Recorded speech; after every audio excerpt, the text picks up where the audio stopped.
Você está ouvindo na Rádio Cidade, Jornal da 89. Jornal da 89. Um dos nomes fortes que figuram na lista dos pré-candidatos a uma vaga na Assembleia Legislativa de Minas nas eleições de 2014, o presidente do diretório do PSH de Belo Horizonte, João Marcos Grossi Lobo Martins, esteve na região recentemente, mantendo contatos com as lideranças com vistas às composições futuras.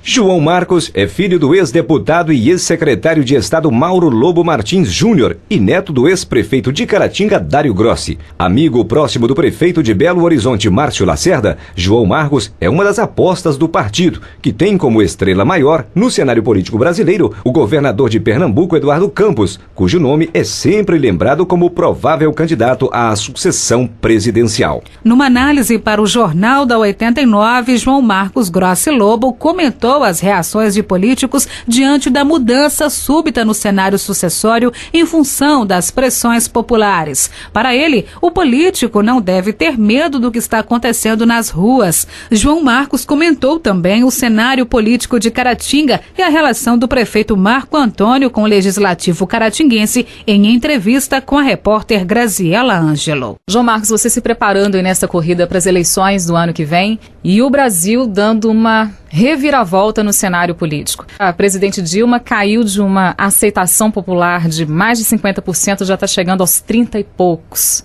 Qual a sua avaliação desse cenário político nacional pós-manifestações? O que parece ser uma nova postura do eleitorado e da população assusta os políticos? Eu acho que não deve ser motivo para assustar, tem que ser um fator que leve a uma reflexão e que até uma mudança de postura. Por mais absurdo que pareça aí, ainda você tem hoje na Câmara aí projetos tramitando aí para mudança de legislação eleitoral que estão totalmente na contramão do que a população pediu nas ruas, do que foi reivindicado. Esse foi um ciclo de manifestações que, se a classe política não der resposta de forma rápida e eficaz, eu acredito que possa haver um novo ciclo de manifestações nas ruas. Durante essas manifestações, nós ouvimos muitas vezes que o principal instrumento que o cidadão tem de mudança efetiva é o voto. Nós vamos ter aí um intervalo considerável da eclosão desses movimentos até as eleições. Você acredita que esse espírito de mais reflexão, ele deve perdurar até a eleição? Eu acredito que quem for candidato vai ter que estar muito bem preparado para saber explicar vários temas, para saber debater propostas. Com certeza o eleitor vai cobrar mais dos seus candidatos. Você acha que o brasileiro precisa aprender a votar melhor, a escolher melhor seus candidatos? Esse é um processo lento, mas que já vem acontecendo, né? A democracia no país ela é relativamente recente. Então, assim, a cada eleição, com o passar do tempo, vão se aprimorando esses instrumentos de participação popular. A população vai aprendendo mais a lidar com a liberdade da democracia, com um sistema que antes não havia, né? Quando a população não estava acostumada a votar, não tinha essa liberdade de expressão. Então, realmente é um processo que leva algum tempo.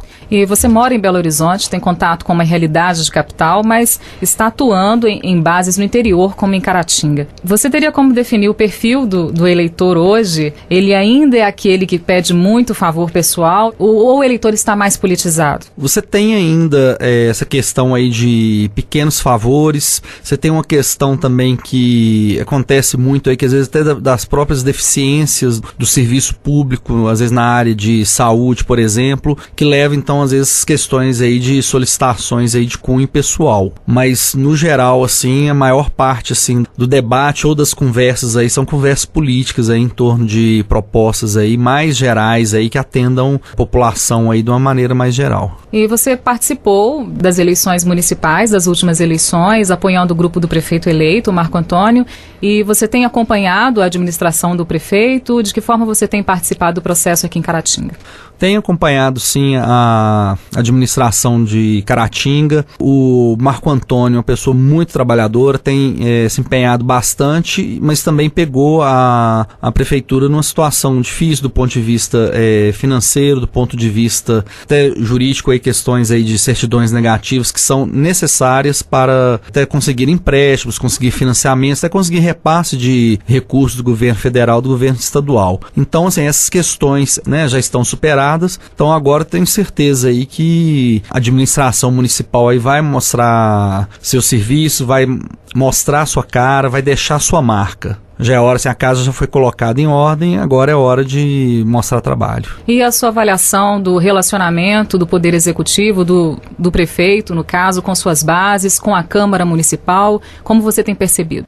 Como houve uma renovação muito grande, né, são 15 vereadores que não tinham mandato na legislatura passada, alguns até foram vereadores em outra época, mas muita gente nova, e isso é importante, que não tem aquele só papel da oposição de ser contra, a situação sempre votar a favor, né? A questão do empréstimo recente aí com o BDMG, que era importante para Caratinga, a bancada de oposição votou a favor. Então isso é muito importante. Tem questões aí que às vezes vereadores da situação fazem requerimentos pedindo explicações ao executivo. Isso é normal, faz parte do processo. Como a CPI do lixo, que foi instalada recentemente para investigar o contrato da prefeitura com a Santo Pio? Isso faz parte do processo democrático, não tem problema nenhum. Lógico que sim, desde que não se use esse instrumento aí para fazer acusações infundadas ou levianas, que não sejam o objeto do que está sendo discutido ali. E agora, João Marcos, de agora até as eleições, a sua intenção é estreitar os seus laços com a comunidade de Caratinga, que já é muito próxima de seu pai, e você agora iniciando esse trabalho? Sim, tenho viajado bastante aqui, tenho oportunidade de conhecer todo o estado de Minas Gerais, de vivenciar diversas realidades, assim, muito diferentes, assim, dependendo da região do estado, sul de Minas, Jequitinhonha, são realidades bem distintas, e sempre aqui na região de Caratinga, já visitei todos os municípios da nossa microrregião, né, sempre buscando aí esse debate aí com as pessoas, esse debate político, levando propostas, essa discussão política no mais alto nível, que eu acho que é o que a gente propõe e que eu acho que a população mostrou que é o que ela espera aí dos políticos. Obrigada pela entrevista, João Marcos. Acabamos de conversar com João Marcos Grossi Lobo Martins, presidente do diretório do PSB de Belo Horizonte. Graziela Ângelo para o Jornal da 89.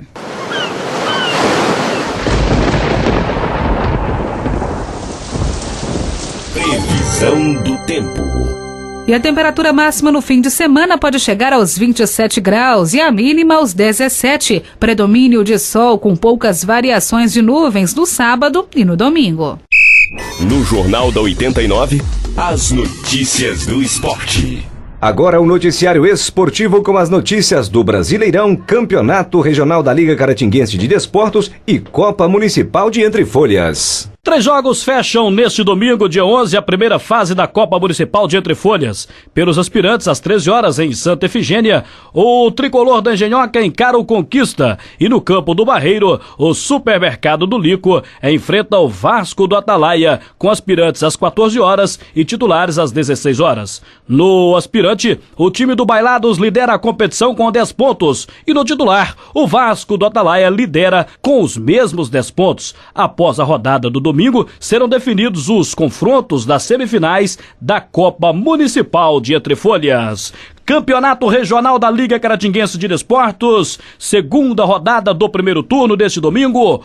O AI de Inhapim recebe em Inhapim a equipe do Manchester. O Santa Cruz enfrenta o Flamenguinho, partida que vai acontecer em Dom Modesto, folgando Vila Nova de Iapu. Na chave B, o Limoeiro recebe o Esporte Clube Juca Antônio, partida que terá transmissão da Rádio Cidade FM. E o 1º de maio recebe no Manuel Ribeiro a equipe do São Domingos, folgando a SBJ, Associação Esportiva de Bom Jesus do Galho. Garoto Rominho, jogador do Limoeiro, fala da expectativa da partida de domingo diante do Juca Antônio. Aliás, o Rominho, o adversário de domingo, você o conhece muito bem, afinal, já defendeu bastante as cores do Juca Antônio, mas domingo tem que ser diferente. Rapaz, vamos tentar mudar esse resultado aí que tava os últimos 2 jogos e só deu eles. Então um resultado muito bom pra gente. Lá no campo dele conseguiu buscar 1 ponto lá com um jogador a menos ainda, mas no nosso campo vamos tentar, né, procurar agora acertar e tentar ganhar lá deles lá dentro lá.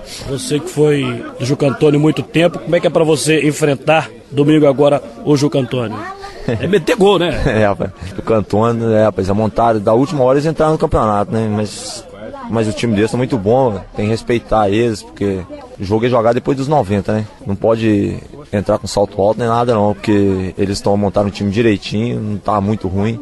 Agora o nosso time, o jeito é procurar jogar o melhor possível e sair com um resultado positivo dentro de casa, né? Este é o meio-campista Rominho do Limoeiro, vivendo a expectativa da partida deste domingo. Pelo Campeonato Brasileiro, o Atlético Mineiro enfrenta o Náutico na Arena Pernambuco. O Atlético que não terá mais o garoto Bernard, que teve a sua venda confirmada ontem para o futebol ucraniano. Já o Cruzeiro recebe domingo às 4 da tarde no Mineirão o Santos. A equipe de Marcelo Oliveira quer se manter invicta neste Brasileirão, jogando no Gigante da Pampulha. A Rádio Cidade traz as emoções dos mineiros no Campeonato Brasileiro, além de trazer todas as informações do Campeonato Regional da LCD. Do Departamento de Esportes para o Jornal do 89, Josué da Silveira.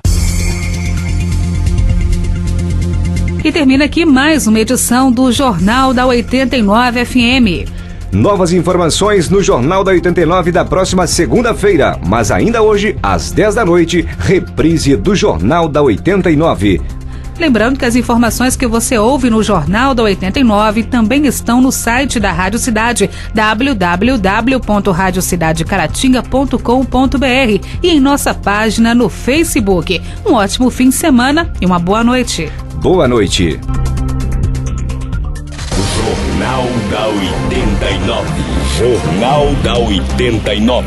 O seu jornal de rádio. Produção da equipe de jornalismo da Rádio Cidade. Jornal da 89. O que é notícia em Caratinga e região, você ouve primeiro aqui. Oferecimento Viação Rio Doce. A nossa empresa. Tradição Soluções Imobiliárias. E Unimed Caratinga. Mais que um plano de saúde, um plano de vida.